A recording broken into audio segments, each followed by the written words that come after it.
Bora lá. Denotação e conotação, a gente tem aí vários ovos e uma pessoa pisando nos ovos. Tá vendo aí? Né? Já escutaram essa expressão? Pisar em ovos? A gente usa muito no dia a dia, né? Mas não vem na nossa cabeça isso aí, né? Então vamos pensar o que seria essa imagem com uma expressão, né? Pisar em ovos. A gente tem que saber duas coisas, tá? A língua, né? A nossa comunicação, ela se dá, né? Por duas formas. Eu posso usar as palavras numa significação real, certo? Denotativa, como a gente chama, que é o sentido do dicionário. Aliás, eu gosto muito de fazer uma associaçãozinha, né? É meio bobinha, mas vale super a pena, que é o D da denotação, você fazer uma relação com o D do dicionário. Quando a gente pega uma palavra no dicionário, geralmente vem, né, a primeira explicação daquela palavra vem num sentido denotativo. Algumas palavras que têm outros sentidos, né, figurados, vêm depois. Mas se eu pego lá, por exemplo, a palavra cachorro, vai aparecer o quê? Né? Não sei se isso está escrito, mas está vindo aqui da minha cabeça, né? Claro que lá no dicionário vai estar mais bonitinho, mas vai estar lá, né? Cachorro, animal, mamífero, né? Que late, né? O melhor amigo do homem, enfim, tá? Então, animal, mamífero de quatro patas que late. Essa é uma significação real, literal, denotativa, tá? Independente do contexto, tá? Como exemplo aí, eu coloquei uma outra imagem, que é o chutar o balde. Já está essa expressão, né? Chutar o balde. Chutar o balde, você não pensa num balde e uma pessoa chutando. Pode acontecer isso? Uma pessoa chutar o balde? Pode, ela pode esbarrar no balde e acabou chutando. Enfim, mas quando vem na sua cabeça, e eu tenho certeza que várias vezes vem na sua cabeça essa ideia de chutar o balde, né? Não vem você dar uma pesada no balde, tá? Vem o sentido conotativo, que é o sentido ampliado, é o sentido figurado, tá? É um sentido que vai ser dependente do contexto, porque quem modifica o sentido daquela palavra, daquela expressão, é o usuário da língua, tá? Então, voltando lá à palavra cachorro, se eu brigo com meu marido e falo assim, aquele cachorro fez isso comigo. Eu não estou pensando no animal de quatro patas, com pelo no corpo, que late. É uma forma de xingamento, é uma ofensa. Já tem um sentido diferente, certo? Tem um sentido ampliado. É um sentido que depende do contexto, tá? Outro exemplo aí, como chutar o balde. Quando você pensa num sentido conotativo do chutar o balde, é o quê? É desistir. Até botei aqui para vocês, deixa eu colocar. Ó, desistir de uma situação. Quem nunca pensou em desistir de uma situação? Não é isso? Chutar o balde. Olha o que a gente está vivendo no meio de uma pandemia. Tudo louco, né? O mundo tá maluco. Não dá vontade de falar assim, gente, dane-se, vou chutar o balde. Esse chutar o balde é conotativo, tem um sentido figurado, tá? E o chutar o balde, né? Coloquei lá até no dicionário, né? Desistir de uma situação como reação a um sentimento de raiva, decepção, cansaço. Ó, tem dias que dá vontade de chutar o balde e recomeçar do zero. Tem até um meme que eu não podia ter colocado aqui para vocês. Vocês já devem ter visto esse meme, que a pessoa chuta o balde, aí depois ela vai catar o balde, né? Tem outro meme que fala assim, a minha vontade é de jogar tudo pro alto, mas eu lembro que eu sou pobre e eu cato tudo, né? Tem essa ideia do chutar o balde. Tem dia que a gente quer realmente chutar o balde, mas a gente lembra que tem um propósito maior. A gente lembra que vai valer a pena passar uma sexta-feira à noite estudando, né? E a gente sabe que está fazendo um bem, né, pela gente mesmo. Então, dá vontade de chutar balde? Dá vontade de chutar balde, mas a gente se segura, tá? Então, entendida essa relação de denotação, conotação, tá? E aí, ó, faz associação D de dicionário, conotação, né? É D de dicionário, então a gente tem denotação, dicionário. E o C da conotação, você pode fazer uma relação com criatividade. Porque a conotação, ela tem muito disso. É a gente usar a palavra de forma criativa. E, gente, vamos parar para pensar o que seria da vida sem conotação. Se a gente se não existisse a conotação, a gente não teria piada. Não existiria meme, aquilo que tu ama, que tu marca teus amigos, certo? Não existiria meme. Não existiria tirinha, não existiria charge, né? Por quê? Porque todos esses textos dependem muito da linguagem figurada, da conotação, dessa ampliação do significado, tá? Não tem um dia que a gente não faça uso da conotação. Entendido isso? Sim ou não? Tranquilo até aí?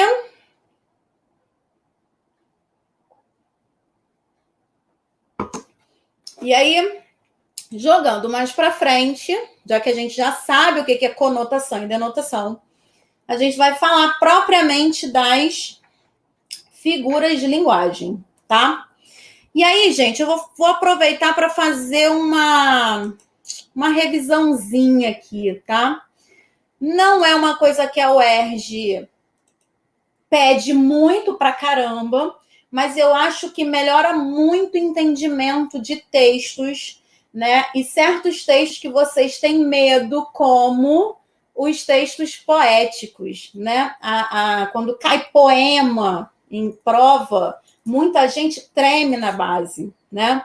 E por que muita gente treme na base com texto poético, né? Com texto em versos? Assim como muita gente tem dificuldade em interpretar imagens, né? Ou texto misto. O que é o texto misto? É aquele que tem tanto imagem quanto texto escrito, tá? Ele mescla, né, os dois tipos de texto.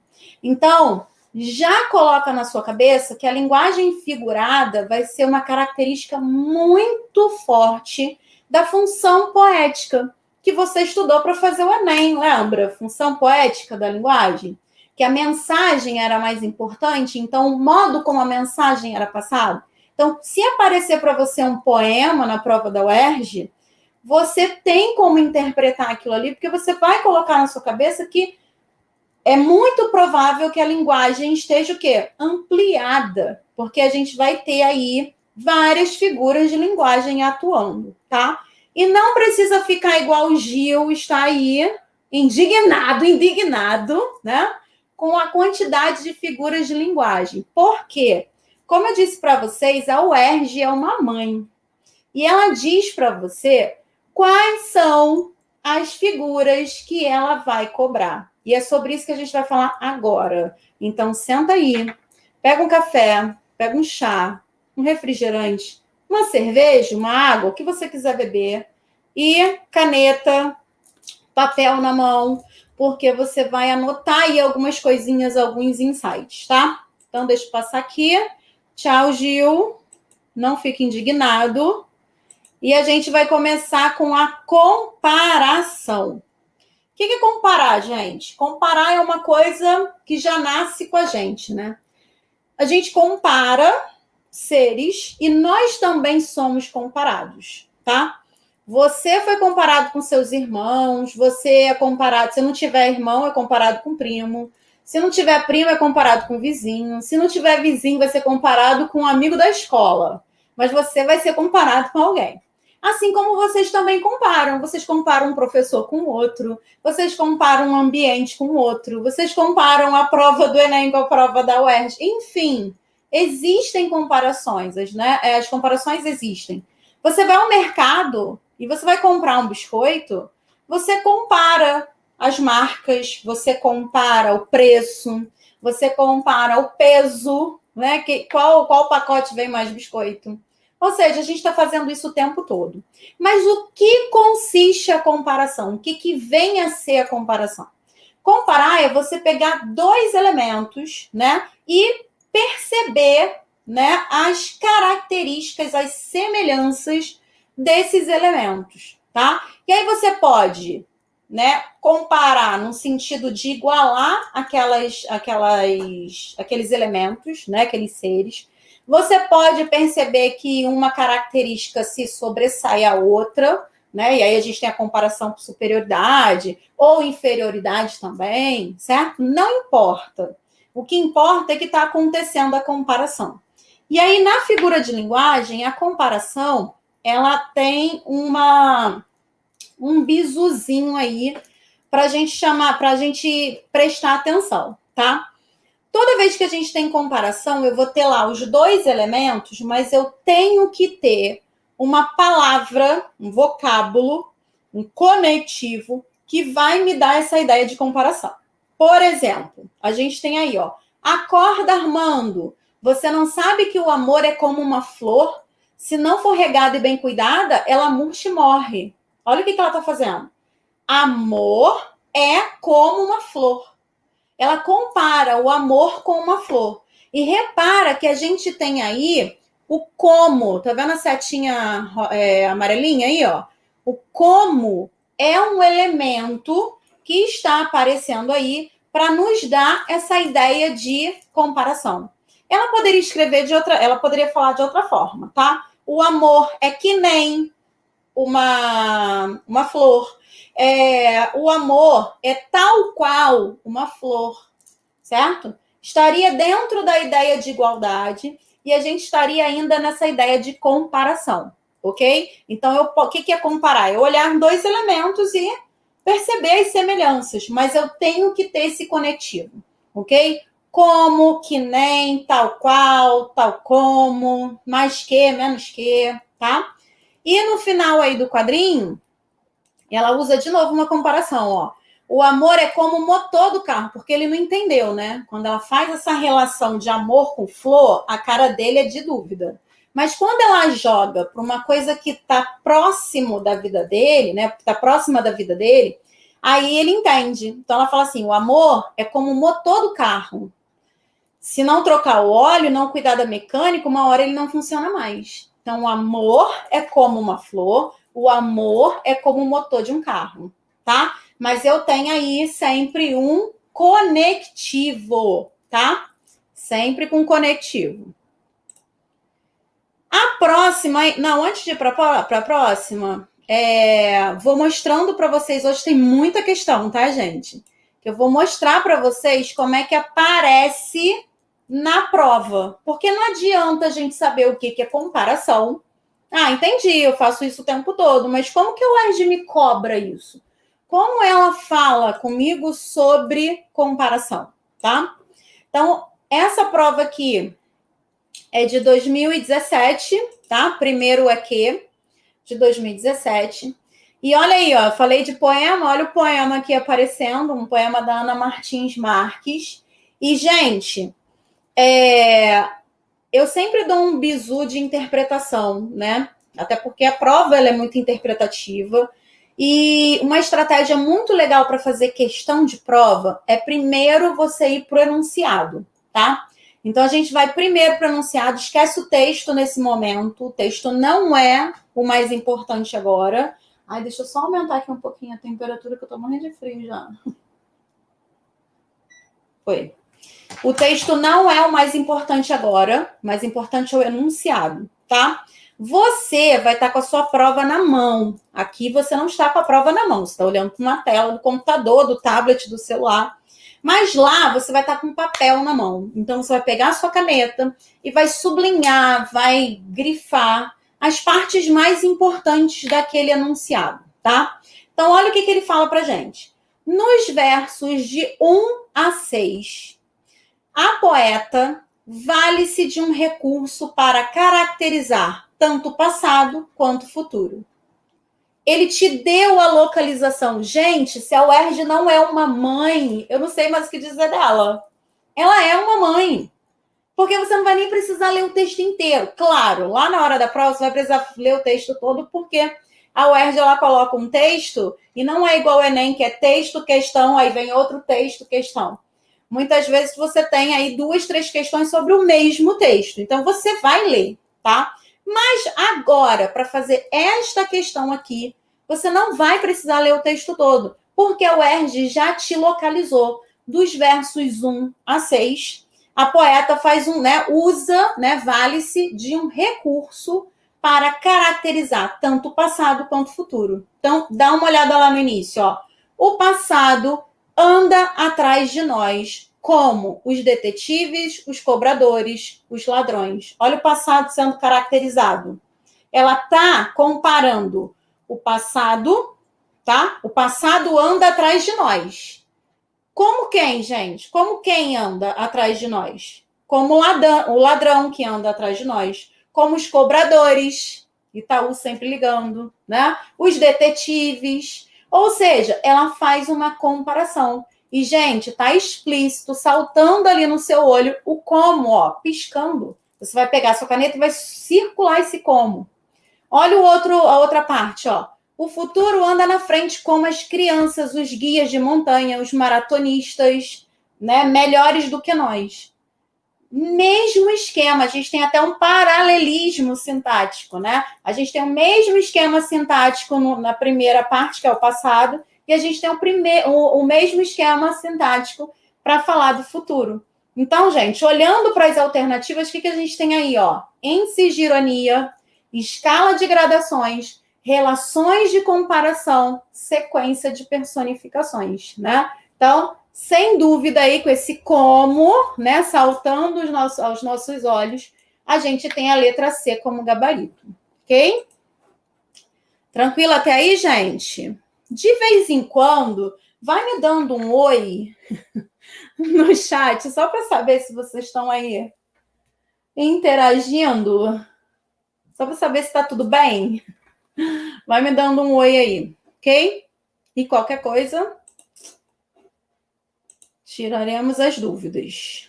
A próxima figura de linguagem é a queridinha de todas as provas que você for fazer na sua vida, tá?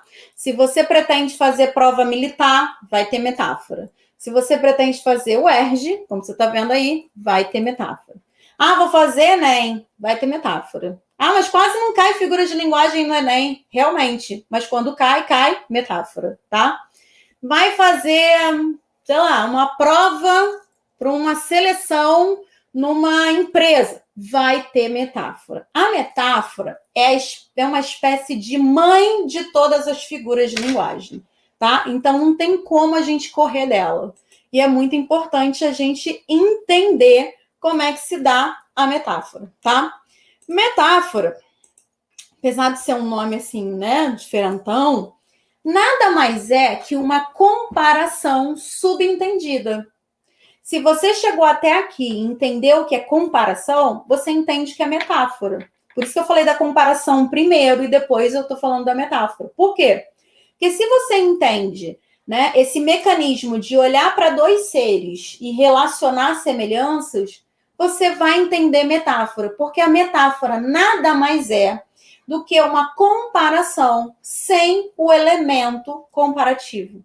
A gente não vai ter o como, a gente não vai ter o que nem, a gente não vai ter o mais que, o menos que.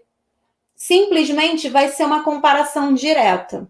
Então, se eu voltar lá naquela tirinha que falava lá que o amor é como uma flor, eu vou tirar o como e vai ficar o amor é uma flor. Isso é metáfora. Tá? Então, se eu falar o amor é como uma flor, comparação.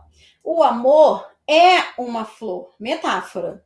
Ok? Deu para distinguir? Consegue distinguir? Pegou a referência? Consegue distinguir? Ok, gente? Coloquei aí como exemplo uma chuva de canivete, né? Uma expressão que a gente usa aí de vez em quando. E o que é chuva de canivete? Chuva de canivete representa o quê? Briga, né? Desentendimento. Não é a chuva, né? Caindo do céu, canivete. Pelo amor de Deus, né? Já chega de tudo que a gente está vivendo, vai cair chuva de canivete. Não, tá? Então, a gente tem aí uma linguagem metafórica, tá? Tipo, o chutar o balde que a gente viu, né? O pisar em ovos. O que é o pisar em ovos? ai, fulana, eu não consigo ser sincera com ela, eu fico pisando em ovos, né? Tipo, tentando agradar, porque o ovo é uma coisa muito sensível, então pisar em ovos é uma coisa muito difícil, né? Pisar naqueles ovos e não quebrar, né? Então a gente às vezes se sente assim em relação a outra pessoa, por exemplo, tá? Isso tudo a gente tem aí, né, uma linguagem metaforizada. É até bom falar sobre isso, tá, gente? A linguagem metaforizada, ela está relacionada a todas as figuras de linguagem, tá? É como se fosse um grande guarda-chuva e embaixo todas as figuras, tá? Isso é uma linguagem metaforizada, uma linguagem conotativa, tá? E a metáfora, né, ela aparece lá como figura de linguagem, tá? Então, linguagem metaforizada, contexto metaforizado, pode aparecer em prova, tá? Aí ele está mais relacionada à questão denotativa, conotativa, tá? E aí, deixa eu colocar aqui mais exemplos para vocês. Eu achei essa tirinha aqui, que é um tapa na cara, né? Olha o que o Armandinho faz. Ele fala assim para a mãe dele, fala assim para ele: Filho, você é o meu sol. Olha aí a metáfora, tá? Você é o meu sol. E aí ele fala assim: então fica mais comigo. Você parece meio pálida. Olha que tapa na cara dessa mãe, né? Bom, o que ele pensou? Se eu sou o seu sol, então você tem que passar mais tempo comigo, porque você está pálida. Mas esse está pálida, né? Para a mãe, tem aí uma linguagem metaforizada, né? Porque você está pálida, você está precisando ficar mais próximo do sol. Já que eu sou o seu sol, fique mais próximo de mim, né? É a questão do carinho, né? De estar mais presente com o filho. Olha a crítica, né, maravilhosa que tem na tirinha do Armandinho. Bora lá, Karine. Posso fazer um paralelo com comparação denotativa? Não. A comparação e a metáfora, elas estão no campo da conotatividade. Tudo que a gente vai, tudo que eu estou falando aqui de comparação em diante é tudo dentro do conotativo, tá? Sempre dentro do conotativo.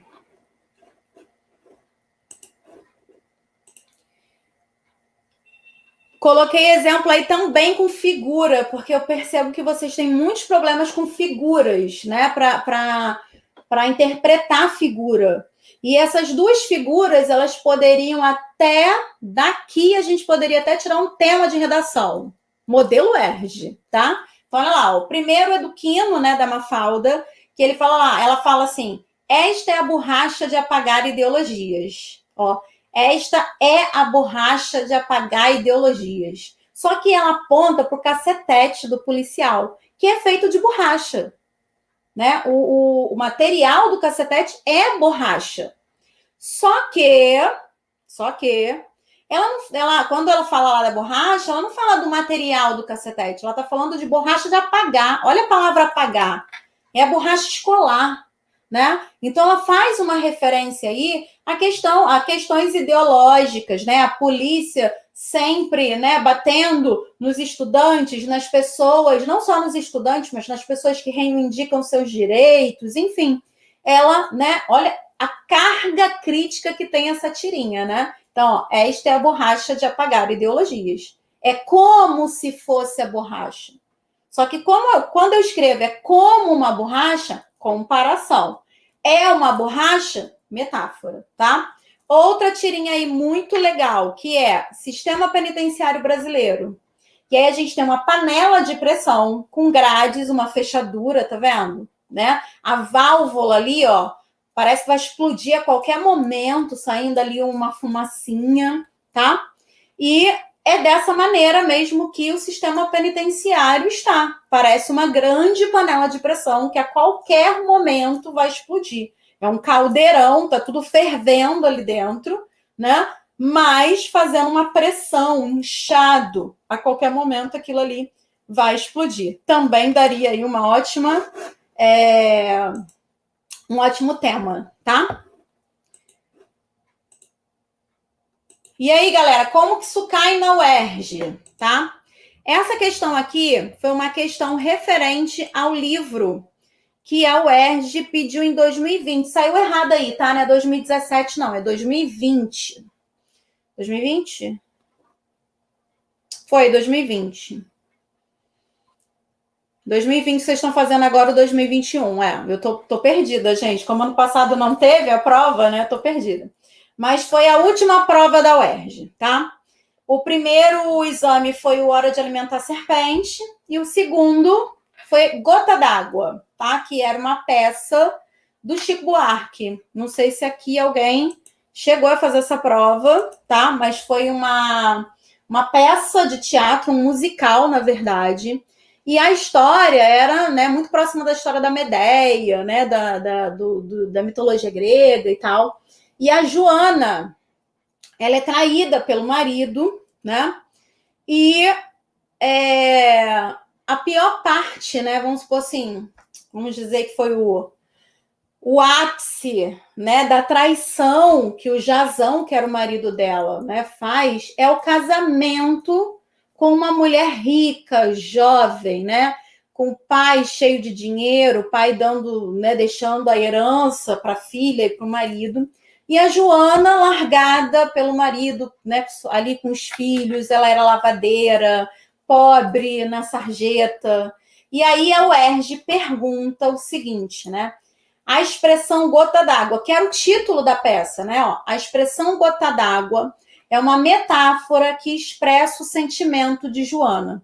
E aí a UERJ pegou um trechinho de uma música que a Joana canta na peça, né? Que ela fala lá, ó, já lhe dei meu corpo, não me servia, já estanquei meu sangue quando fervia.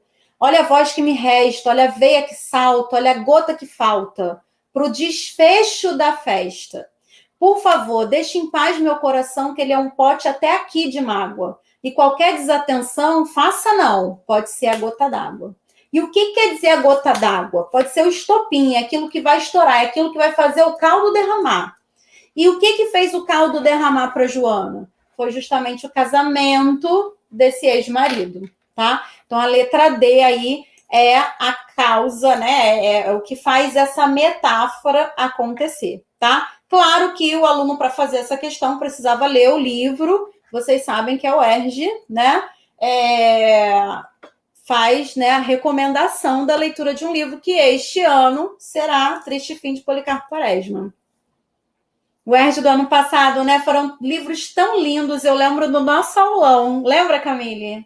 O aulão Gota d'Água que eu fiz com a VV e o aulão do Hora de Alimentar Serpente, que a gente apareceu com uma peruca cheia de cobra na cabeça. Gente, só eu para inventar um negócio desse. Eu inventei que eu tinha que ter uma peruca de medusa. E o Yuri, ele embarcou na minha loucura. E ele fez uma peruca para mim e outra para Verônica. Gente, eu tô pensando em fazer uma live com a Ana, com a Anaíra. Que, aliás, a Anaíra vai dar aula para vocês na semana que vem. Tô pensando em fazer uma live sobre o livro. Vocês acham legal? Deem aí o parecer de vocês sobre o Triste Fim, tá? Já que não vai ter aulão, a gente faz uma live, alguma coisa assim, parecida. Eu amo aulão, gente. Colocar minhas fantasias. Como eu senti falta no passado, esse ano. Ai, coronavírus, se saia. Vai embora. Pra gente voltar à nossa vida normal. Claro que vocês não vão fazer parte do aulão. Aliás, vocês podem vir quando tudo isso melhorar, porque vocês já estarão na faculdade, mas vocês podem vir aqui prestigiar, né? Bora lá. Próxima. Metonímia. Também uma queridinha da UERJ. Costuma cair bastante. E a metonímia, gente, se tem uma palavra que pode fechar a ideia de metonímia, é substituição, tá? Por que substituição? Porque a metonímia, ela sempre vai ser uma substituição de uma palavra por outra que tenha uma proximidade semântica. Por isso que eu coloquei aí a imagem do bombril, tá? Por quê? O bombril, a gente usa a palavra bombril, que é a marca, tá? Não tô fazendo publi, tá, meninas? A gente usa a palavra bombril para fazer referência à esponja de aço. Ninguém fala assim, vou lavar a louça, me dá aí a esponja de aço para eu lavar aqui? Não. A gente fala o quê? Bombril. Pode ser da Solan, pode ser de qualquer outra marca, mas a gente fala Bombril. A mesma coisa acontece com Gillette, que é lâmina de barbear, né? A mesma coisa acontece com Danone, que é o iogurte, e a gente fala que vai tomar um Danone, Danone é marca. A mesma coisa acontece com Cotonete. Cotonete é a marca da Johnson & Johnson, né? Agora, a Yoki tem o Palinete, eu não sei se vocês já viram Palinete, né? Mas é uma tentativa de, né, ficar ali, as pessoas olharem, até a embalagem é parecida e tal, para as pessoas olharem, confundirem, levarem o Palinete no lugar do Cotonete, tá? Mas isso tudo é o quê? Metonímia. Ninguém fala assim, eu vou pegar uma haste flexível para limpar meu ouvido. Não, você usa o quê? Cotonete para limpar o ouvido, certo? Pode ser de outra marca? Pode. Uma marca mais barata? Pode. Mas você continua chamando de cotonete, tá? E o que acontece aqui? Uma substituição do produto pela marca. Você prefere usar o nome da marca a usar o nome do produto, tá? Isso também acontece de outras formas. Por exemplo, o autor, né? A obra pelo autor. Eu falo assim, gente, eu adoro ler Clarice Lispector. Eu não estou lendo a pessoa Clarice Lispector, eu estou lendo a obra dela, certo? Olha aí essas 3 metonimias que eu coloquei para vocês. Uma é uma capa da revista Veja, que tem a foto, né, a imagem da luva do Michael Jackson, tá? Quando o Michael Jackson morreu, em 2009, eles fizeram essa capa em homenagem a ele. Fundo preto e a marca registrada dele, que era essa luvinha, junto com aquela meia desse mesmo material brilhoso aí, tá? O que eles fizeram? Eles poderiam colocar a foto do Michael Jackson, mas eles preferiram colocar a mão, como se fosse animado mesmo, como se estivesse vivo, tá? E essa mão substitui o todo. Quando você olha essa mão, você lembra do Michael Jackson, tá? Então, foi uma sacada aí bem legal da revista Veja. Outro aí que, né, tem aí uma metonímia é a letra da música Que País é Esse? Olha lá, ó. Terceiro mundo se for, piada no exterior, mas o Brasil vai ficar rico. Vamos faturar 1 milhão. O Brasil vai ficar rico, e se o Brasil está num sentido aí de todo, mas na verdade não é o todo, é o brasileiro. Quem faz o Brasil é o brasileiro. É como se eu falasse que o Brasil vai jogar amanhã contra a Argentina. Não é o Brasil. Eu não vou, você não vai, ninguém aqui foi convocado. É o quê? É a seleção brasileira de futebol que vai jogar. Entendido isso? Tá? Então, a metonímia, ela consiste nessa substituição, ok? Olha uma tirinha aí do Chico Bento, que ele, né, o amigo fala que o pai dele tem 800 cabeças de gado. E aí ele pergunta, né, pro Chico Bento, e o seu? E o seu pai? Aí ele fala, meu pai tem um boi só, mas ele tá inteiro. Na cabeça do Chico Bento, ele trabalha com a denotação, sentido literal. Quando ele fala cabeça de gado, ele pensa na cabeça de gado e só. Só que o amigo dele, quando fala cabeça de gado, ele está pensando no gado inteiro, ou seja, é uma parte pelo todo. Entendido isso?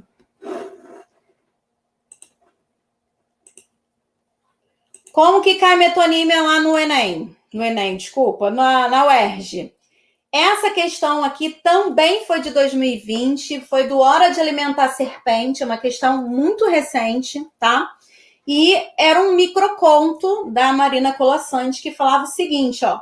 Para começar, desejou ter a beleza de uma árvore frondosa tatuada nas costas, copa espraiada sobre os ombros, temendo, porém, o longo sofrimento imposto pelas agulhas, mandou tatuar na base da coluna, bem na base, a mínima semente. É meio louco isso, né? Porque se a gente for pensar com a verossimilhança, que foi a nossa última aula, é muito louco, isso não está nem um pouco perto da realidade. Eu quero uma tatuagem de uma árvore frondosa nas minhas costas. Mas como eu tenho medo da agulha, da dor que eu vou sentir, então eu vou tatuar uma semente nas minhas costas.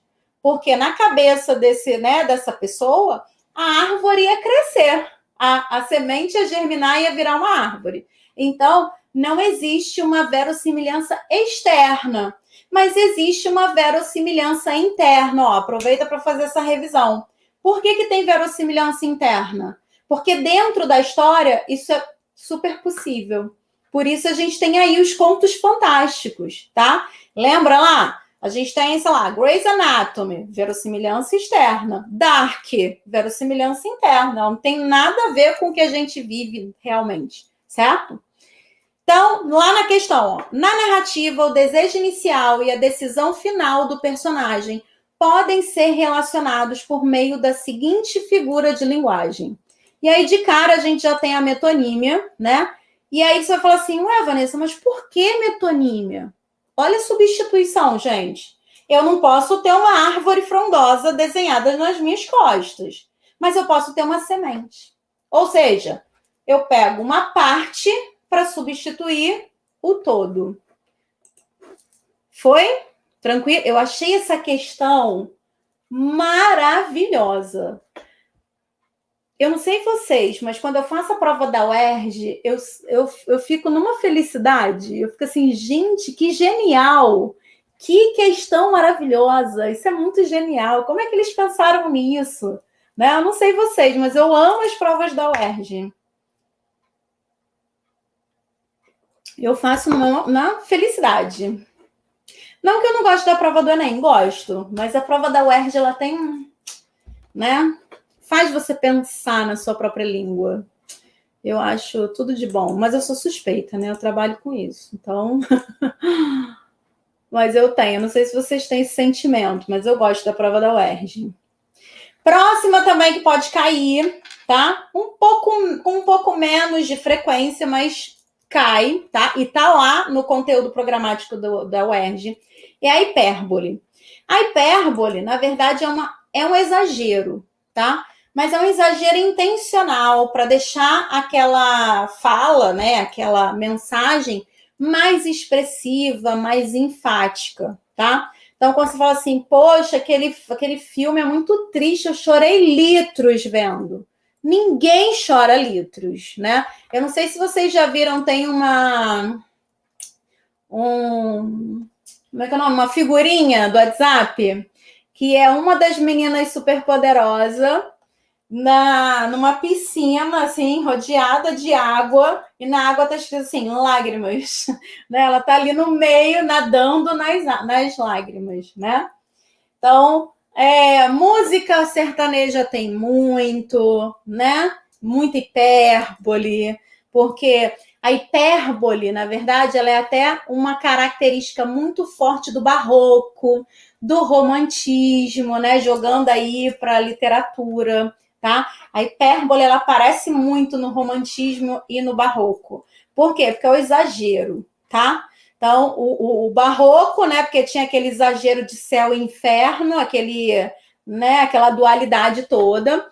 E o romântico que ficava naquilo também, né? De, ai, gente, morrer de amor. Lembra do ultra-romantismo? É o momento que mais se tem hipérbole, tá? Então, olha os exemplos aí, ó. Caraca, só agora vi Vingadores. E aí, gostou? Achei uma porcaria. 1000 heróis juntos, mó bagunça. 1000 nada, só 4.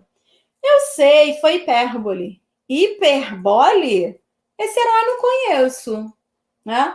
Quem falou lá que viu 1000 heróis, né, em Vingadores, ele faz isso com intenção, percebe? Ele faz esse exagero. Só que o amigo não percebe a linguagem figurada. Ele acha que o amigo está realmente falando que tem 1000 heróis. E não tem 1000 heróis, eram só 4, né? E outro exemplo é a música do Cazuza, que já do título já é uma hipérbole, né? Exagerado. E ele fala o seguinte, ó, eu nunca mais vou respirar se você não me notar. Eu posso até morrer de fome se você não me amar. Por você eu largo tudo. Vou mendigar, roubar, matar, até as coisas mais banais. Para mim é tudo ou nunca mais. Fuja de uma pessoa que fale isso para você, tá, gente? Pelo amor de Deus, isso é exagero demais, né? Não dá. A pessoa que vai parar de respirar se você não, né, olhar para ela, por favor, né? Então, isso não é nada poético, ok? E aí, como que cai na UERJ? Temos aí um textão do Vinícius de Moraes, mas na verdade você nem precisava ler o textão, tá? Coloquei aí mais para mostrar a questão toda para vocês. Mas se você olhar a questão, ela fala o seguinte, ó.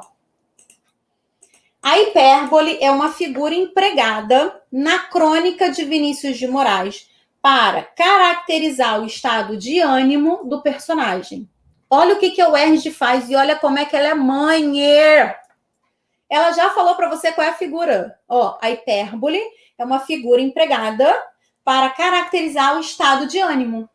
Você já sabe o que é hipérbole. Olha lá.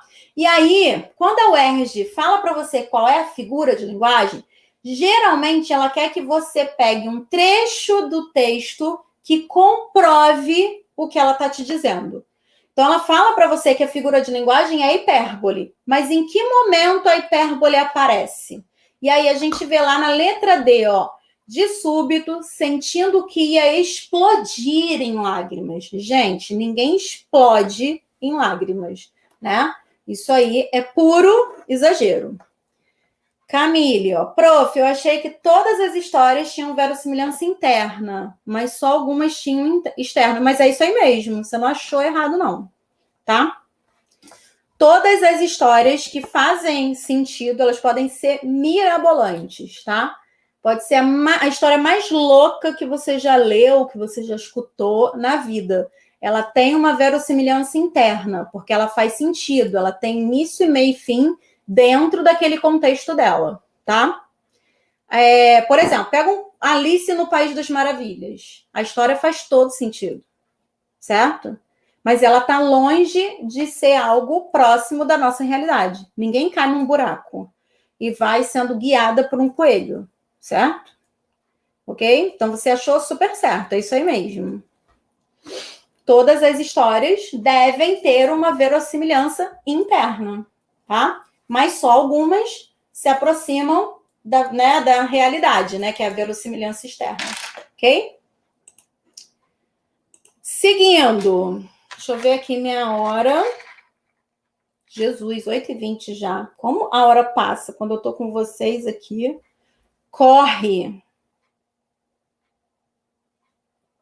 Eu terminei de dar aula, era 4h30. Eu falei, gente, até 7h20. Nossa, tem tanto tempo. E realmente demorou super. Agora tá correndo o tempo. E aí, galera, vamos para uma queridinha também, que é a antítese. E a antítese nada mais é que uma aproximação de palavras que têm sentidos opostos. A gente vai brincar aí com palavras de significação oposta, palavras antagônicas, palavras antônimas, tá? Jogando aí para semântica. E aí, nós temos... Deixa eu colocar aqui... A antítese, né, nesse quadrinho aí, que é Deus criando Adão, né?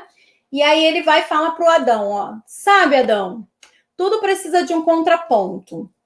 Para existir um positivo, tem de haver um negativo. Olha a relação aí, ó, positivo-negativo, tá? Para existir um, tem que existir um menos um. Sem o mal, como saberíamos o que é o bem? Então, ó, mal e bem, tá? O que seria da paz sem a guerra? Paz e guerra. E aí o Adão, que é meio, né? meio louco, vai falar assim, o que seria do John sem a Yoko? E aí, só para contextualizar, quem é John e quem é Yoko? O John Lennon e a Yoko Ono, tá? Mas eles se complementavam, ok? Olha a cara de Deus, como é que fica assim, tipo, hã? O que tá acontecendo, né? Ele não entendeu nada da antítese. Então, a antítese, ela é sempre, né, uma relação, uma aproximação de ideias contrárias, mas que elas coexistem, elas convivem, tá? Então, vou jogar aqui um exemplo muito próximo de vocês. Imagina, você tá aqui dando teu sangue, estudando pra caramba, a prova da UERJ tá aí, você conheceu pessoas maravilhosas nessa plataforma, você já veio com seu amigo, né? E tá ali, né, fazendo altos sonhos ali com teu amigo. Tipo,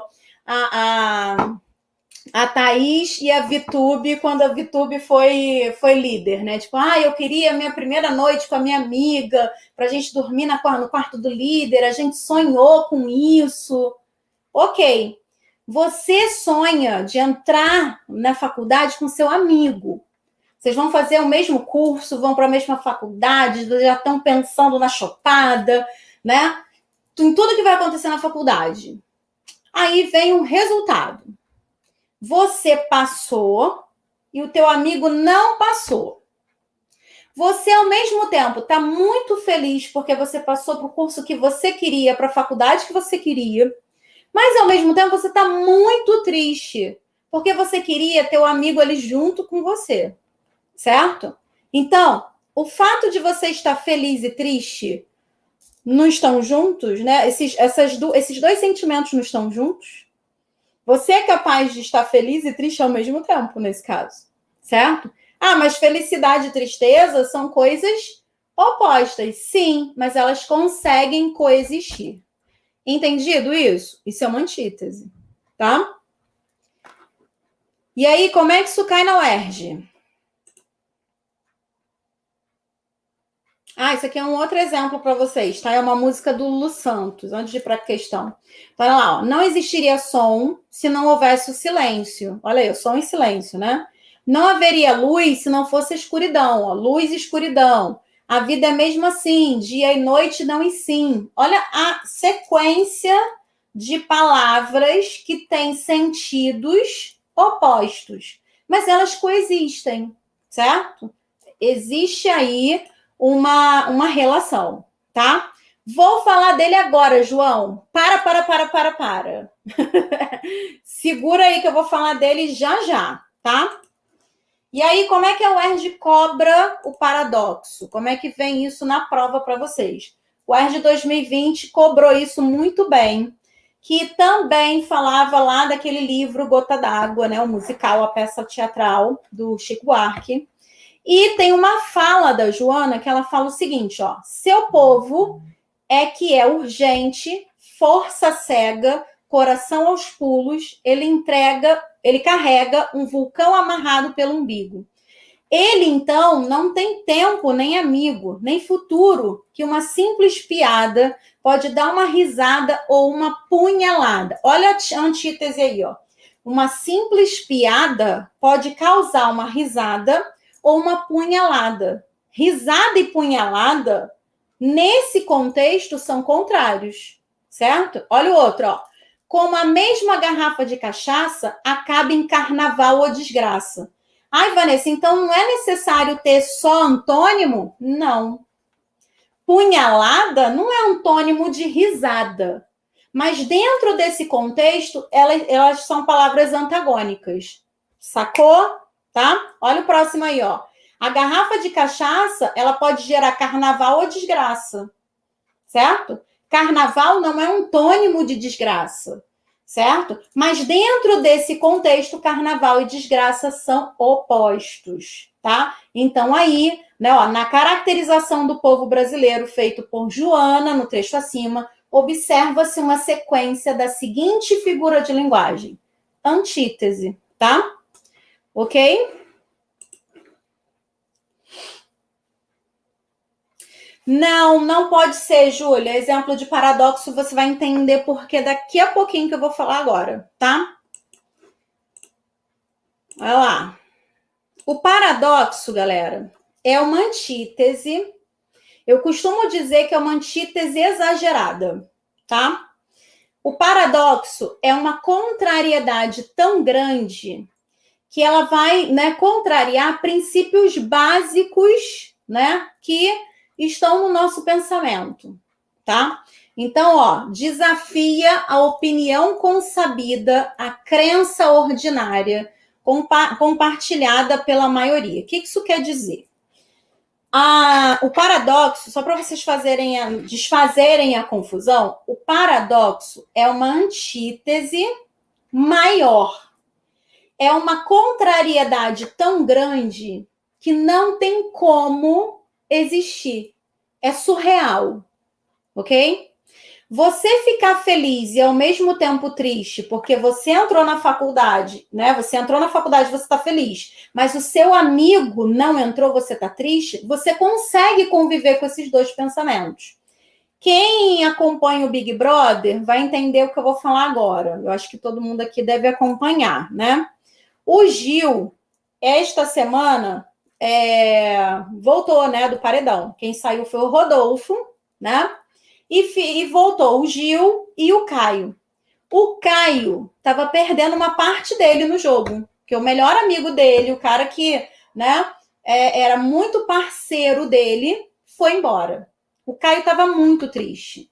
Muito feliz de ter ficado, tá? Muito feliz de ter ficado. Porque entre ele e o Rodolfo, ele vai preferir ficar. E o Rodolfo vai, tá? Agora, o Gil também estava muito feliz de ter ficado, mas também estava muito triste porque o Rodolfo, né? Pelo Rodolfo ter ido embora, e o Caio, que é um cara que ele gosta muito, está triste. E aí eu não sei se vocês viram, ele foi para dispensa comemorar com a Camila, com a Juliette, eles estavam ali, né? Pulando, gritando, porque ele não queria mostrar essa felicidade para o Caio, porque ele também estava triste pelo Caio, tá? Bora lá, Mateus. A gente pode tomar como referência aquilo que a antítese está no nível do significado das palavras e o paradoxo no nível do significado das ideias? Sim, pode. Em uma palavra se opõe. Em uma palavra se opõe, em outra ideias se opõem. Sim, pode sim, Mateus. Porque no paradoxo eu não preciso ter palavra se opondo. Eu preciso da ideia se opondo, e mais do que ideia se opondo, essa oposição ela tem que ser muito forte, de modo que não dê para coexistir essas duas oposições.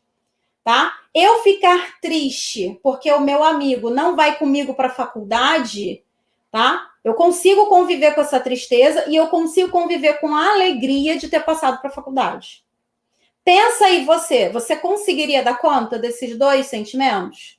Consegue.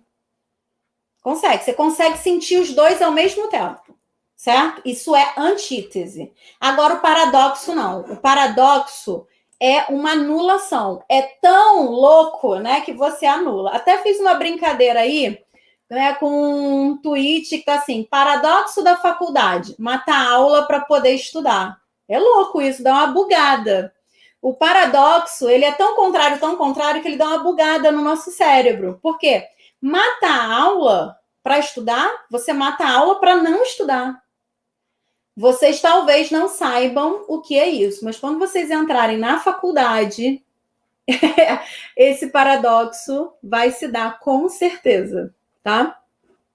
Outros exemplos aqui de paradoxo, ó. Eu amo esse exemplo do paradoxo do Pinóquio. Eu acho que ele dá conta real do que a gente fala de paradoxo. Todo mundo sabe que o Pinóquio, na história do Pinóquio, quando ele mente, o nariz cresce, tá? Todo mundo sabe, não é isso? Olha aí, ó, conhecimento de mundo, tá? Então, quando ele fala, se ele falar para você, o meu nariz vai crescer agora, tá? Se ele falar para você que o meu nariz vai crescer agora, e o nariz dele realmente crescer, ele não vai estar mentindo. Porque se ele fala que o nariz vai crescer agora e o nariz cresce, é uma verdade. Mas a gente já tinha uma ideia antes, né? Que era, o nariz dele só cresce quando ele mente. Então, se ele fala que o nariz dele vai crescer e cresce, é verdade e é mentira ao mesmo tempo? Tem como ser verdade e mentira nesse contexto ao mesmo tempo? Não. Fez muito isso no ensino médio, Yasmin? Matar a aula para estudar? Entenderam o paradoxo? Então, se o boneco, né, o Pinóquio, ele fala que o nariz dele vai crescer agora e não cresce, ele vai estar mentindo. Só que quando mente, o nariz cresce. E aí? Tem como coexistir nesse contexto do Pinóquio a verdade e a mentira? Elas têm como conviver? Não tem. É tão contrário, que é surreal. Dá uma bugada mesmo, tá? Ainda tem aquele exemplo clássico do soneto, né, do poema de Camões, que ele fala assim: amor é fogo que arde sem se ver. Amor é fogo que arde sem se ver. É ferida que dói e não se sente. O que eu quero dizer com ferida que dói e não se sente? Se é uma ferida, você vai sentir. E ela tá doendo. Olha isso. É ferida, essa ferida dói e você não sente. Olha aí, de novo uma bugada, né? Ela dói e você não sente? Peraí, tem alguma coisa errada, tá? Não dá para esses dois sentidos coexistirem. Entendido o paradoxo, gente? Eu sei que dá uma bugadinha aí, mas depois eu quero um feedback de vocês. Eu sei que aqui pelo StreamYard demora, né? Vocês colocam aí a resposta e demora a aparecer para mim. Mas depois me deem aí um feedback. Como que a UERJ cobra paradoxo, tá? Olha aí a tirinha, ó. Oi, Joana, o que está fazendo? Criando a primeira rede antissocial do planeta. Um espaço virtual onde não compartilho nada com ninguém. E ninguém me incomoda com jogos, correntes, piadas ou opiniões sem noção. Legal, vai ser um sucesso essa rede. Só se eu falhar. Olha isso, gente. Perceberam aí? Como que eu vou fazer uma rede antissocial, gente? Né? E quando ele fala, vai ser um sucesso, aí ela, sim, vai ser um sucesso. Só se eu falhar. Se ela for uma rede social, para ela é uma falha. Ok? Bora lá. Questão 2014 é essa, ó. No diálogo das personagens da tira, há mais de uma ocorrência de paradoxo. Ou seja, uma combinação de termos ou expressões que se contradizem. O melhor exemplo de paradoxo presente na fala de Joana é espaço virtual, só se eu falhar, rede antissocial, opiniões sem noção. E aí a gente tem como gabarito a rede antissocial. Gente, rede é social, né? Quando a gente tem lá as redes sociais, parece até um pleonasmo, né? Porque rede dá a ideia de englobar, né? E tem a ver com essa coisa do social, né? Com um todo, ok? Então, rede antissocial, eu não posto nada, eu não falo da minha vida, eu não tenho opinião de ninguém, eu não tenho, né, uma fofoca, eu não tenho nada. Que rede é essa, né? Então, é um paradoxo. Não tem como existir uma rede antissocial. Certo? Às vezes a gente até queria que isso fosse real, né? Entendeu, João Guilherme? O João estava aí na dúvida, né? E aí, seguindo, porque nosso tempo aqui é cruel, né? Vamos para personificação. Personificação é super fácil, né? Depois que a gente entende paradoxo, qualquer coisa que venha tá ótimo, tá? É muito fácil. O que é personificação? Já está dizendo o nome. Aliás, tem um outro nome para personificação, tá? É prosopopeia. Mas o nome personificação já diz muito para gente, porque personificar é você tornar algo que não é pessoa, né? Uma pessoa, ou seja, dar características humanas, né? De gente, de pessoa, para quem não é pessoa. E aí eu coloquei como exemplo, né, aqueles utensílios da casa lá da fera, da história, a Bela e a Fera. Eles são enfeitiçados, eles são os empregados da casa, e eles viram esses utensílios domésticos. Só que como eles eram pessoas, eles continuam com essas características de pessoas, né? Então eles falam, eles pensam, eles têm atitudes humanas, ok? Outro exemplo bem legal é o Garfield, né? Além do exemplo de ironia, também a gente tem aí a questão da personificação. O Garfield é um gato, mas ele tem todas as características de uma pessoa. Ele é preguiçoso, ele é sarcástico, irônico, ele gosta de lasanha, ele odeia segunda-feira. Ele tem características de humano, né? Além disso, tem aqui uma música, né, que é o De Repente Califórnia. Tá lá, ó. Garota, eu vou para Califórnia, viver a vida sobre as ondas, vou ser artista de cinema, o meu destino é ser star. O vento beija meus cabelos. Olha aí, ó. O vento beija meus cabelos.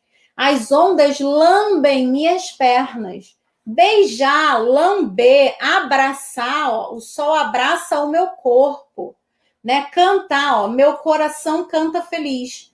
Todos esses seres aí, ó, vento, né? As ondas, o sol, o coração, não são humanos, mas eles têm aí características, né, que foram atribuídas a eles de humanos, ok? Personificação também costuma cair, tá? E aí, na UERJ caiu esse textão do Mia Couto.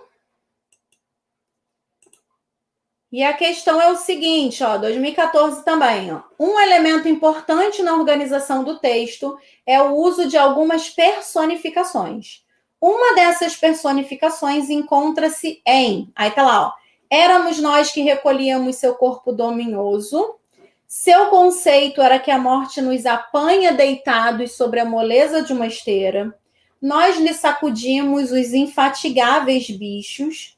E os mais velhos faziam a ponte entre esses dois mundos. E aí a gente tem como gabarito, né, a letra B. Por quê? Não precisava nem ler o texto. Só você saber o que é personificação, dava para você fazer. Ó. Seu conceito era que a morte nos apanha deitados. Tá? É como se a morte fosse uma pessoa que nos apanha deitados sobre a moleza de uma esteira. Tá? Então, aí, letra B, essa questão de personificação bem tranquila de fazer. Tá? Fábula é um exemplo de personificação, sim, João.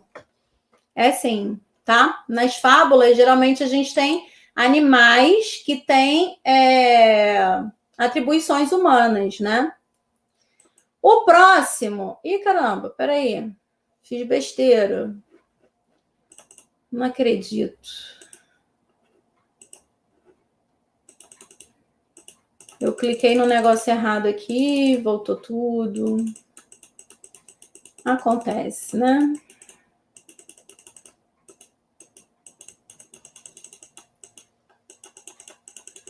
Olha quanta coisa a gente já viu.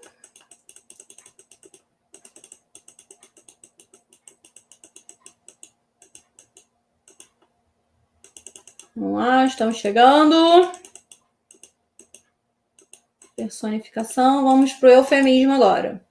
No eufemismo quer dizer o quê? Suavização da ideia, tá? Coloquei até como exemplo uma pena, né? Quando a gente vê uma pena, a gente vê aquilo tão suave, né? E é isso, o eufemismo, quando você eufemiza alguma coisa, você está suavizando a ideia.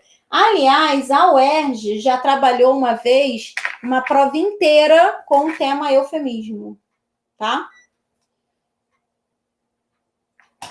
Não faz muito tempo isso, ok? Então, toda vez que você quiser suavizar uma ideia, você vai usar o eufemismo.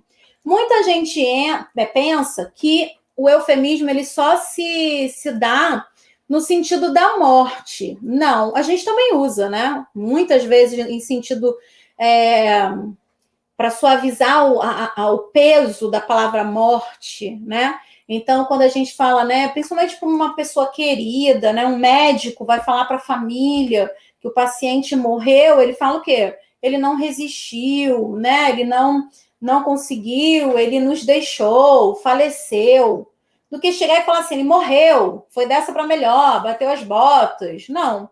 Isso aí é o contrário de eufemismo, tá? Quando você fala lá que fulano bateu as botas, você está sendo grosseiro, você não está suavizando essa ideia. E é o tal do disfemismo, é o contrário do eufemismo, tá? Coloquei aí 2 exemplos, tá? Sem ter a relação da morte. Então, olha lá, ó. Amor, estava dirigindo seu carro quando, contra minha vontade, a lataria de seu carro ganhou um formato único, diferente e personalizado. Aí o marido fala assim, fala lá o que você bateu o carro, né? Você bateu o carro, o que você pensa? Num carro todo detonado. Não, o carro tomou uma forma única, personalizada. Pensa, olha como é que vai ser mais fácil identificar o carro no estacionamento. Ele está personalizado, né? Então, é uma forma de suavizar a ideia, né? Outra aí, ó. Fofoqueira não, né? Olha o que ela fala. Fofoqueira não, querida. Eu sou produtora de biografias orais não autorizadas. Não, eu sou fofoqueira, né? Eu faço biografias orais não autorizadas, tá? Então, isso é uma forma suave de dizer que é fofoqueira, tá? Então, isso é o eufemismo. E como que a UERJ cobrou o eufemismo, né? Como já cobrou, na verdade, ela já cobrou várias vezes, tá? Esse aí foi em 2019, a UERJ cobrou os sonetos do Vinícius de Moraes. E aí apareceu esse aí, ó, soneto da hora final. Eu não vou nem ler o resto. Só pelo título você já vai saber. Olha lá, ó. No título, soneto da hora final, para revelar o tema do poema, recorre-se à figura de linguagem denominada. Gente, o que é a hora final? É a morte, certo? Tanto é que se você olhar o texto, tá lá, ó. Será assim, amiga, um certo dia, estando nós a contemplar o poente, sentiremos no rosto, de repente, o beijo leve de uma aragem fria, tu me olharás silenciosamente, eu te olharei também com nostalgia. Ele está narrando a morte. Essa é a hora final. Só que para não falar soneto da morte, ele botou soneto da hora final. Muito mais poético, muito mais suave para o que ele estava querendo dizer ali no poema. Então, letra A é o gabarito dessa questão. Bem tranquila, tá? Aliás, vocês repararam que as questões de figuras de linguagem, elas são tranquilas, mas ela só é tranquila quando você sabe qual é a figura de linguagem, tá? Se você confunde tudo, não sabe quem é quem, aí vai ficar difícil, tá? Ironia. O que é ironia? Ironia é uma queridíssima da UERJ, tá? Sempre tem alguma coisa aí de ironia. Aliás, a ironia, ela nem coloca no conteúdo programático como figura de linguagem. Se eu não me engano, ela está em outro ponto. Eu esqueci o nome que a UERJ dá agora, mas ela está em outro ponto junto com a gradação, se eu não me engano, tá? Mas elas são figuras de linguagem, tanto a ironia quanto a gradação. E o que é ironia? A ironia é uma inversão de sentidos. Eu falo uma coisa, mas na verdade eu quero afirmar outra, tá? Então, no exemplo, se eu falo para vocês, gente, peraí, de novo, não acredito. De novo eu apertei errado. Agora eu fui para frente. Ué.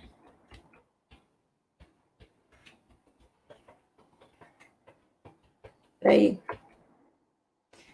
Tô com esse dedo aqui nervoso. Tô apertando tudo errado aqui. Pronto, vou lá para a ironia. O que tem aí na ironia, né? Eu falo uma coisa, mas na verdade eu quero dizer outra. Então, olha aqui, ó. Tô ficando atoladinha, tô ficando atoladinha. Viu como eu canto bem? Ó, de novo aquela tirinha do Adão e de Deus, né? Viu como eu canto bem? Aí Deus fala assim, aposto que a Elis Regina está morrendo de inveja. Gente, ele quis realmente dizer que a Elis Regina tá com inveja dele cantando tô ficando atoladinha? Não, mas o Adão acredita. Ele fala, eu sou sinistro. Deus foi irônico nesse momento, tá?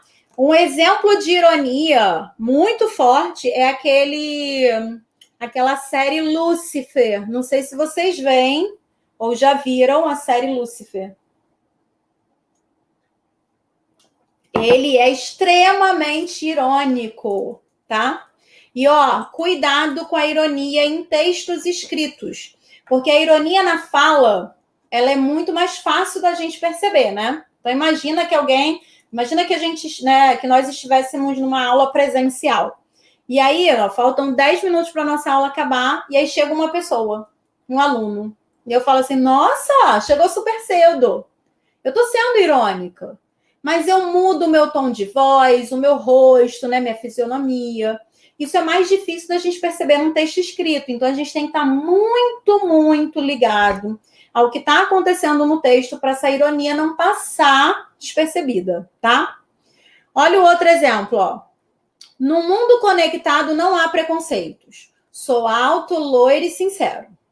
Não há ignorância. Lê pra quê? Tem tudo na Wikipédia. E não há covardia. Nova mensagem. Eu não te amo mais. É altamente irônico e altamente triste isso aí, né? Então, no mundo conectado não há preconceitos. Claro que há. Ele fala uma coisa, mas na verdade ele está demonstrando outra, tá? Isso é uma ironia. Ok? Ironia lá na UERJ, como é que cai? Caiu, ó, 2019, o texto escolhido foi... Gente, esqueci, do Macamarte. O Alienista, tá? Do Machado de Assis. E o Machado de Assis, gente, pensou em Machado de Assis, tem que vir automaticamente na sua cabeça a figura de linguagem ironia. Os textos do Machado são muito irônicos, tá? Então, ó, no início do capítulo 1, o médico Simão Bacamarte explica que se casou com Dona Evarista porque ela estava, assim, apta para dar-lhes filhos robustos, sãos e inteligentes. Mas logo em seguida observava que ela não lhe deu filhos robustos nem mofinos. As duas informações do personagem anunciam para o leitor o seguinte tom predominante.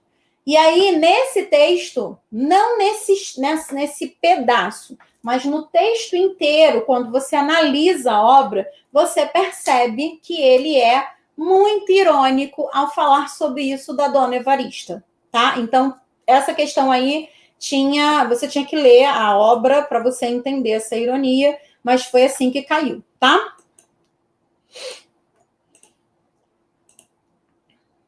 Próxima é a gradação. Que ama a ironia?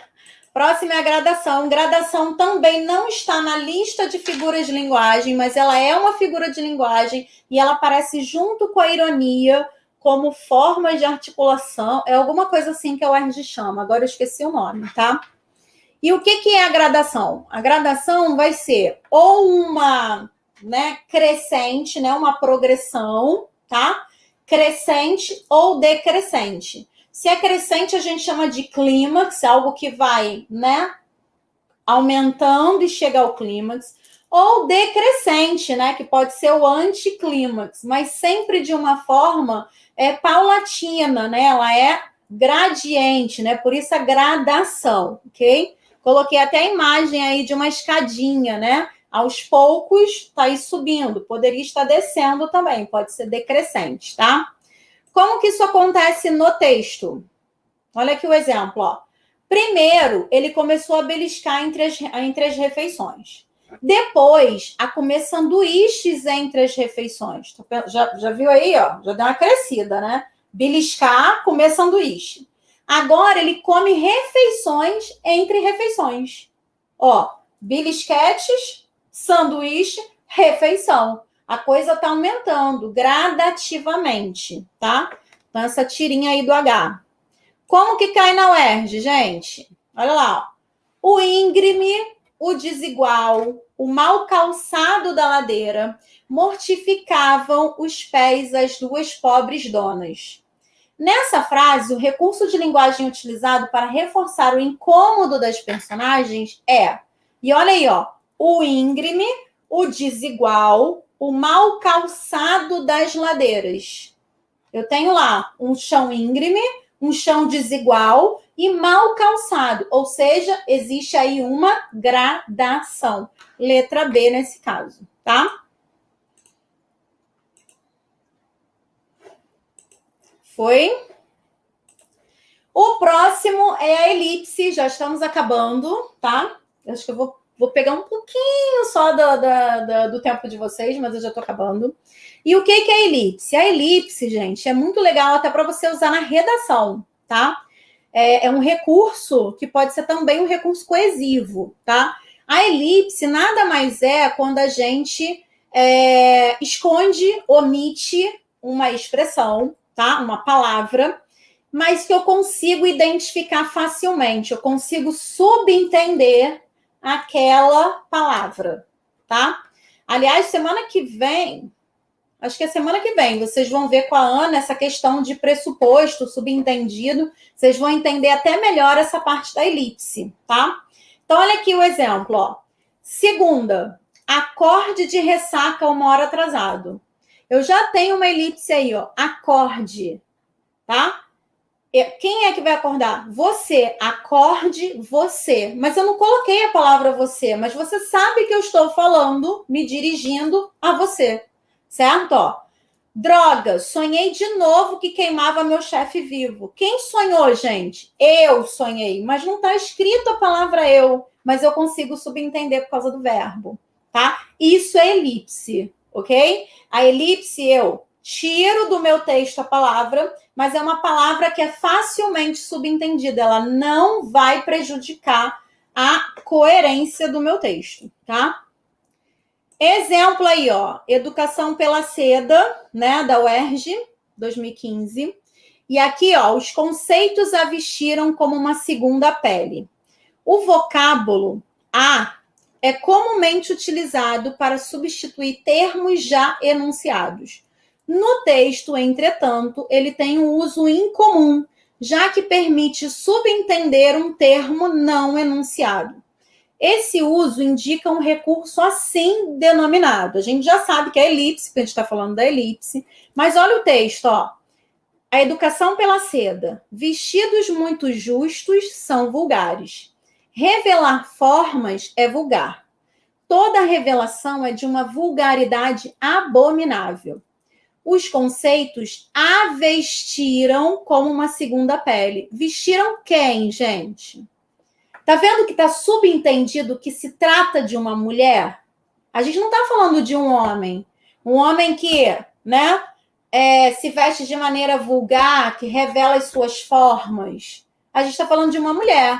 E esse a é justamente o que nos dá essa possibilidade de interpretar que é uma mulher. Esse pronome a, tá?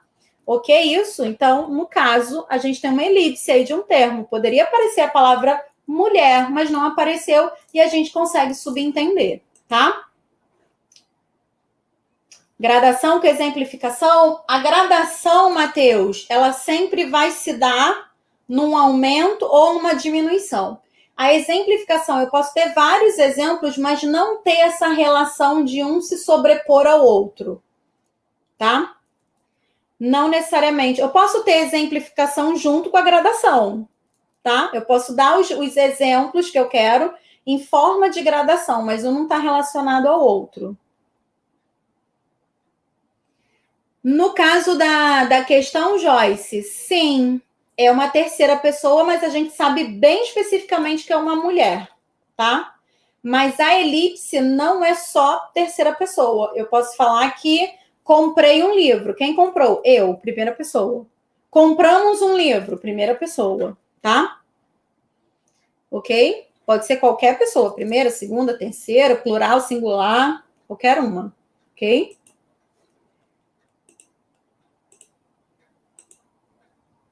E aí, fechamos a parte de figuras de linguagem. Essas são todas as figuras que a UERJ vai cobrar de vocês, tá? Depois, com calma, vocês vão dar uma olhada em cada uma delas, podem refazer essas questões. Aliás, eu sugiro que vocês refaçam essas questões, porque, na verdade, aqui é bem corrido, né? E também tem o raio-x para vocês fazerem. E para a gente fechar, a gente vai para a terceira e última parte, que é mais tranquila, é bem rapidinho. Eu prometo que eu não vou ultrapassar muito o tempo de vocês, mas é uma função da linguagem, não é uma figura. E o que vem a ser uma função da linguagem? Quem estudou para o Enem, né? Bateu muito essa matéria, porque sempre cai no Enem e cai em todas as funções. Na UERJ, só cai a função metalinguística, tá? Mas como que eu vou saber o que é função? Primeiro, eu tenho que saber que para existir uma comunicação, existem elementos, tá? Existem os elementos da comunicação. Quem são esses elementos da comunicação? Eu preciso de um emissor, a pessoa que passa a mensagem.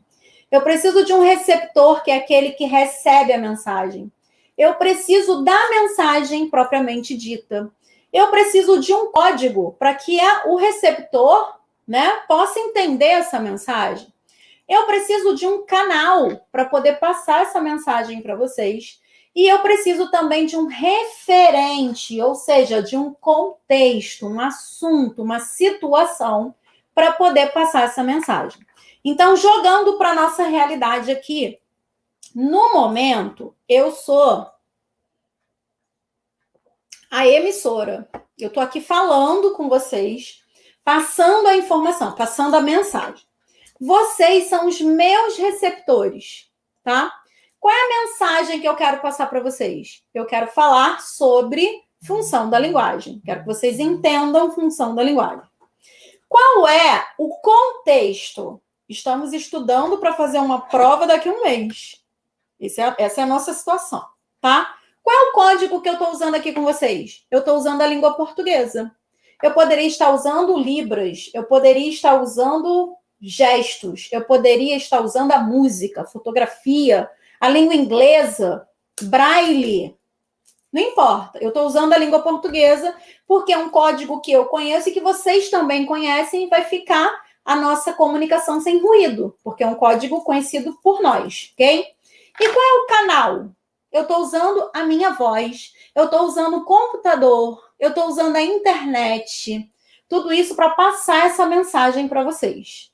Entendido isso? Tá? Esses elementos da comunicação. Para cada elemento desse aí, né? Um texto, ele pode ter uma predominância de um elemento desses. Então, quando eu tenho, por exemplo, uma função emotiva, é porque a primeira pessoa está em evidência, ou seja, o emissor está em evidência. Quando eu tenho uma função conativa ou apelativa, o receptor está em evidência. Quando eu tenho o contexto em evidência, eu tenho uma função referencial. Quando é o canal, eu tenho a função fática. Quando é a mensagem, eu tenho a função poética. E quando é o código? Quando é o código, é isso que nos interessa. É a metalinguagem ou função metalinguística. Então, o código está em evidência, tá? E, além disso, eu vou ter a explicação do código pelo próprio código. Quer um exemplo muito bom de metalinguagem? A professora que vos fala. A gente está vendo isso acontecer diante dos nossos olhos. Eu estou usando a língua portuguesa para explicar para vocês a língua portuguesa. Isso é uma metalinguagem. É a língua portuguesa se auto-explicando. É o código se explicando, tá? O código explica o próprio código. Então, se eu tenho, por exemplo, um filme como esse aqui, ó, o Cine Hollywood, que foi até uma série na Globo, se eu tenho um filme que fala de como um filme é rodado, eu tenho metalinguagem. É o filme pelo filme, é o código pelo código. Se eu tenho um poema em que o poeta fala de como o poema foi feito, eu tenho código pelo código, certo? Se eu tenho um programa de televisão que conta como o programa de televisão é feito, eu tenho código pelo código. Entendido isso, gente? Então, a linguagem vai se referir a ela mesma, tá? Então, se eu uso o desenho para, né, me comunicar e eu explico o próprio desenho, eu tenho uma metalinguagem, tá? Aqui, ó, se vocês derem uma olhadinha, olha o que eu coloquei para vocês. O Van Gogh, né, é um autorretrato do Van Gogh. Por que isso é uma metalinguagem? Porque eu tenho um quadro que expressa um pintor no momento em que ele está fazendo um quadro. Ou seja, é a pintura pela própria pintura. Entendido isso?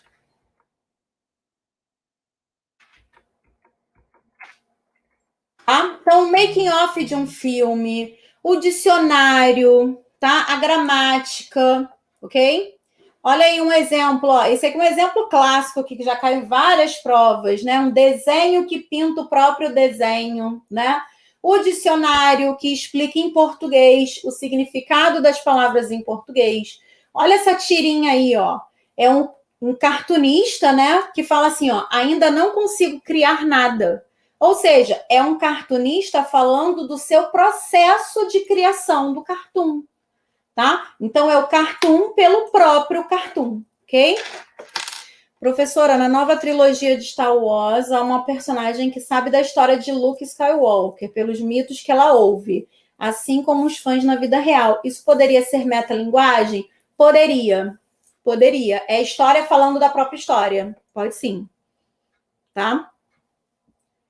Pode ser sim, João.